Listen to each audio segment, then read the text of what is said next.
On January 21st, 1924, after a long illness, Vladimir Ilyich Ulyanov dies at the age of 53.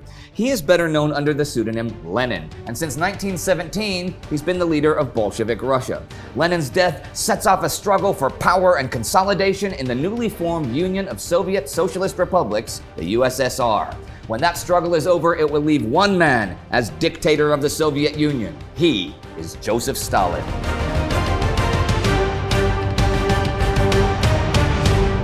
Welcome to Between Two Wars, a summary of the interwar years, from the uncertainty and hedonism of the 1920s to humanity's descent into the darkness of the Second World War. I'm Indy Neidell. The son of a serf that rose to the lower nobility in Imperial Russia, Lenin is already a convinced socialist by his late teens, and as he studies law in his early 20s, he develops into a radical, revolutionary Marxist. Around the turn of the century, he is an activist writer for the Russian Social Democratic Labor Party, RSDLP, the main Marxist party of Russia. Within the party, he advocates insurrection and the violent overthrow of the establishment. Russia at this point is divided between a massive population of have-nots and a tiny group of entitled landowners and nobility. There's a huge peasant class, many of which are subsistence farmers, and a small but growing working class. The Tsarist rulers keep their grip on society by strictly policing all kinds of extremism. As a result, Lenin spends his early political career in and out of prison and mostly in exile. Around 1901, he becomes one of the leaders of a party majority within the leadership, the majoritarians, for which the word is Bolsheviki in Russian. They want a highly organized and structured party with military discipline. They're opposed by a party leadership minority, the minoritarians in Russia, Mensheviki, who want an open, less hierarchical, and more inclusive party. The Bolsheviks are also the majority of contributors to the party publication Iskra, where Lenin is one of the main writers. There, he gets to know Lev Davidovich Bronstein, better known as Leon Trotsky, a name he supposedly chose because it was the name of one of his jailers in Odessa prison, and he thought it sounded cool. Lenin's name supposedly came from the river Lena. Why all the pseudonyms? Well, not as some who claim the Bolsheviks were a Jewish conspiracy to hide Trotsky's Jewish background. It isn't a Jewish conspiracy. The Bolsheviks are pretty harshly anti-religious. This is for the obvious reason they keep being jailed for what they write. So to confuse the authorities, they use names that are not on record. It doesn't really work since the Tsarist secret police weren't quite that dumb, but this way, they at least get to choose catchy, cool names. Trotsky was born into a wealthy farming family in Ukraine. At boarding school, he discovers Marxism through his girlfriend and future wife. By the time he reaches adulthood, he's multilingual, speaking French, English, and German, as well as his native Russian and Ukrainian. He's also involved with union agitation and starts writing for the socialist cause, spends 2 years in prison, and then he's sentenced to 4 years exile in Siberia. In Siberia, he starts developing his own theories on Marxism and communism. In 1902, he escapes exile, leaving his wife behind, and heads for London, where he meets Lenin and joins the writing staff at Iskra.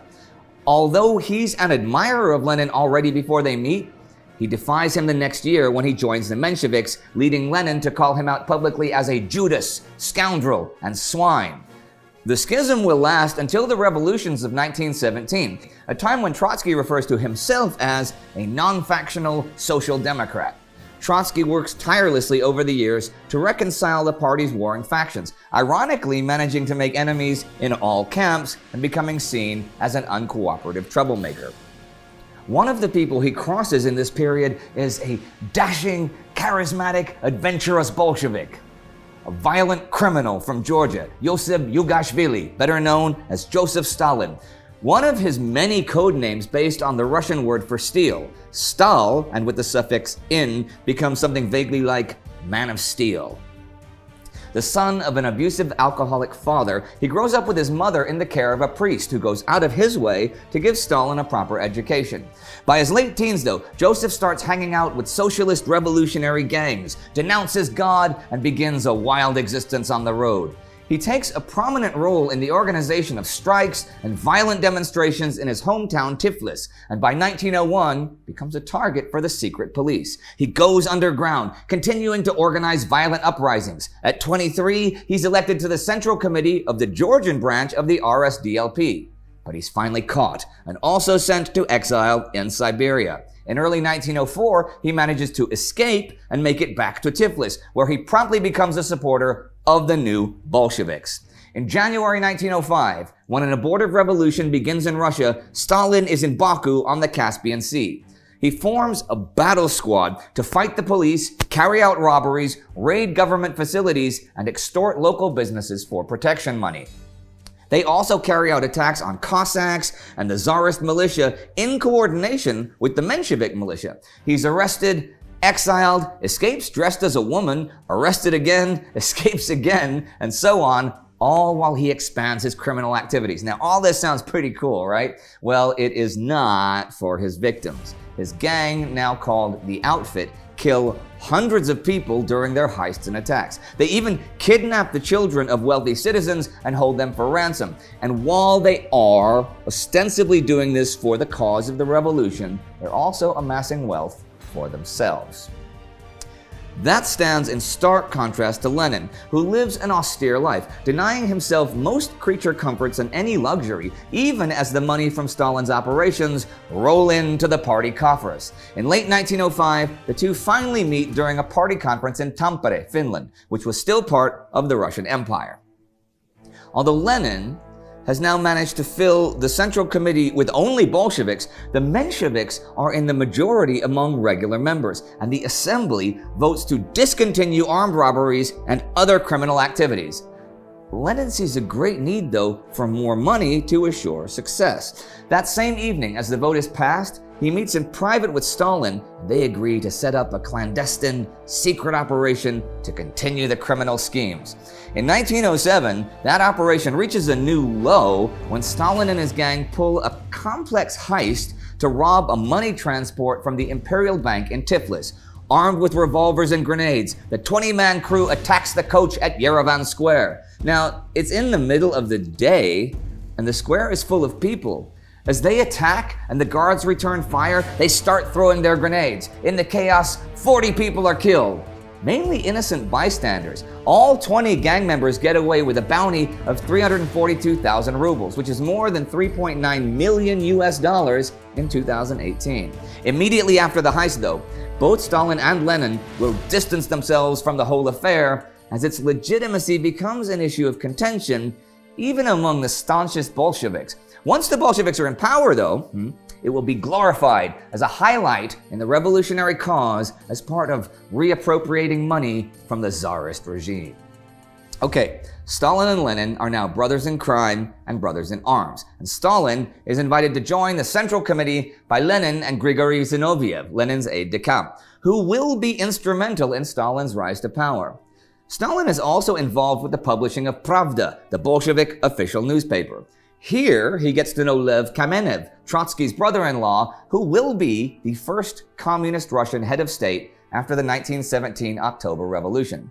Kamenev will be another central piece of what will become Stalin's initial power base. Now, in late 1917 and early 1918, all of these men take control of Russia. I have covered this exhaustively on the Great War channel. The Russian Civil War follows that, which we have covered in this series. You can find links to all of those videos in the description. Throughout this period, Lenin, Trotsky, Stalin, Zinoviev, Kamenev, and a few other colorful characters will find themselves at odds over a number of issues. The relationship between Trotsky and Stalin will become especially contentious and will deteriorate to public scorn after their falling out over the Red Army failure at the Battle of Warsaw. But Lenin always manages to get them all back together to continue their reconquest of the Russian imperial lands and cement his version of Marxism, Leninism. But in his final years, Leninism becomes increasingly opposed to Joseph Stalin's worldview. Now, if you want to be really simple about it, Leninism is nothing else than a practical approach to achieve a communist state. As with all flavors of communism, the ultimate goal is the overthrow of capitalism in favor of a new order based on absolute equality, an abolition of social class, and an economic system based on communal ownership. While that might sound great on paper, it's very hard to imagine what that would be like in actuality. And it certainly isn't the way human society has naturally developed. However you achieve it, it would require a massive amount of planning and management. The proposal by Karl Marx was that socialism is an inevitable state of society that will evolve as the oppressed working classes rise up. Marx foresees a dictatorship of the proletariat that will follow the overthrow of the middle and upper classes, who in turn will eventually lead to a socialist society of harmonious equality. Marx does not, though, advocate this as a political movement, nor does he propose any solution as to how it could be made to happen. He just theorized that it would happen inevitably by itself. In fact, Marx was never fond of the idea of communism that grew out of his theories, and even distanced himself from being called a communist when the term was coined during his lifetime.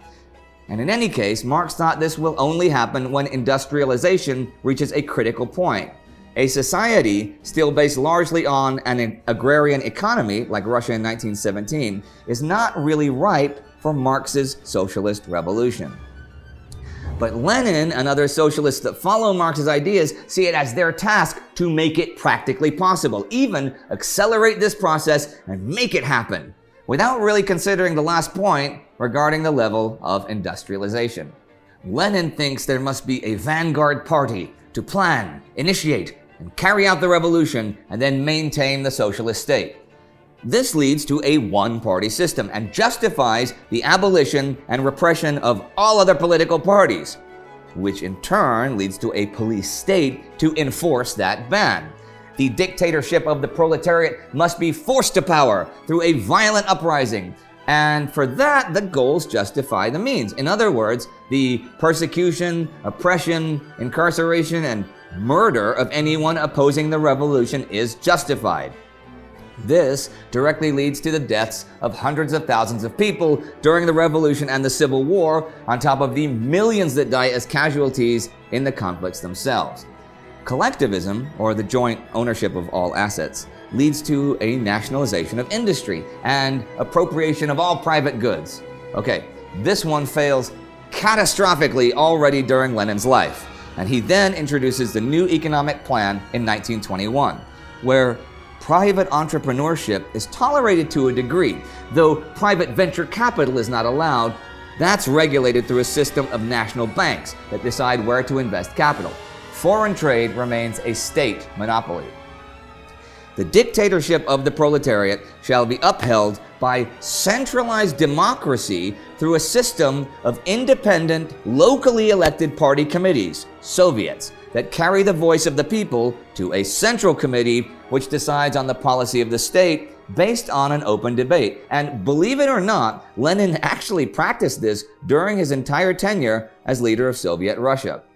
But this was one of three major points of contention between Trotsky and Lenin on one side and Stalin on the other. See, Stalin opposes any democratic process whatsoever and sees the Central Committee as an autocratic, closed entity that simply dictates. The second point that they cannot agree on is self-determination. Lenin sees it as essential that the state shall be based on self-determination of the people. Now, this does not mean the same thing as people deciding to be independent nations, as self-determination is usually defined. It means that ethnic groups or regions shall have the free right to form a state within a union of socialist Soviet republics, a federal-based communism. And while Trotsky again agrees with Lenin, Stalin believes in nation-based communism. This is where Stalin and Lenin have their biggest falling out, when Stalin wants to force the Georgian, Armenian, and Azerbaijani autonomous republics to become one. Lenin accuses him of pursuing Russian chauvinism and his own self-interest. The last point, that has all three go in different directions, is how to carry out the international revolution. Now, this is not just an ideological issue. The communist idea includes the destruction of capitalism and a state monopoly on foreign trade, right? The absence of a market economy takes away the dynamics of foreign trade at competitive levels, so they need an increasing number of like-minded partners to trade with to avoid stagnation or even contraction in the economy.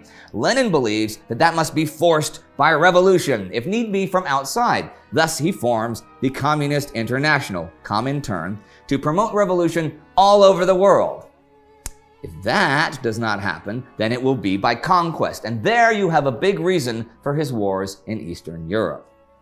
Trotsky is less radical and believes the best way forward is opportunistic alliances with parties that arise naturally and are opposed to capitalist parties.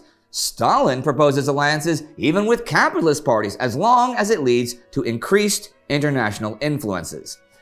As these conflicts deepen, Lenin's health starts to fail, and aware that he might be dying, he prepares his legacy. His main objective is to make sure that Stalin does not succeed him. By late 1921, Lenin suffers from bouts of debilitating headaches and oversensitive hearing and insomnia. He retires to his Gorky mansion for a month to convalesce. In April 1922, suspecting lead poisoning, doctors remove bullets still lodged in his bones after an assassination attempt in 1918. But his symptoms don't disappear. In May, he suffers a stroke that leaves him temporarily unable to speak and partially paralyzed. In October, he's back in Moscow, but suffers a second stroke in December and returns to Gorky. He begins to settle his affairs. He oversees a complete purge of all remaining Mensheviks, who are now removed from any function in the state or state enterprise. They're put in concentration camps where many will die from maltreatment. Lenin eradicates the remnants of the Socialist Revolutionary Party by having their entire leadership condemned to death.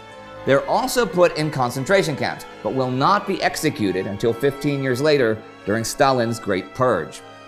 And to secure his vision of federal socialism, Lenin drives through the foundation of the USSR over Stalin's resistance. On December 30th, 1922, Lenin becomes chairman of the new Federal Union, despite his increasing invalidity, though the rising star is Joseph Stalin.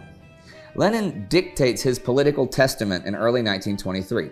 In it, he issues a stark warning against letting Stalin succeed him and names Trotsky as his choice for succession instead. With Lenin only partly present, Stalin starts moving into position to take over. Aware of who his main competitor will be, he conspires against Trotsky with Zinoviev and Kamenev. In March 1923, Lenin suffers another stroke, losing his ability to speak and paralyzing his left side. By October, it looks like he's recovered somewhat and he goes to the Kremlin for a visit, but soon he's showing signs of sensory aphasia, not understanding written and spoken language correctly. He returns to Gorky, where on January 21st, 1924, he slips into a coma and dies. Despite their final animosity, Stalin knows that upholding the cult of personality that has grown around the leader of the revolution is essential to maintain his own justification for leadership. Russia descends into weeks of public mourning. Lenin's remains will be embalmed and put on public display in a mausoleum at the Kremlin, where in 2018 you can still go and view the body. The cult of Lenin will be carefully crafted and cultivated until the end of the USSR in 1991. There has been much debate regarding Lenin's cause of death.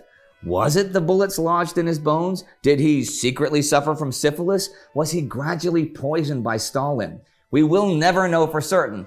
Although the body remains in the mausoleum, the chemicals and intrusive methods used in the embalming process made it impossible to make any conclusive biochemical autopsy. We do know that his arteries were severely sclerotic, and the most accepted medical analysis based on that, his symptoms, and his family's medical history indicates that he suffered from extremely heightened cholesterol levels, which eventually lead to cerebral sclerosis, critical hardening and blockage of the arteries of the brain.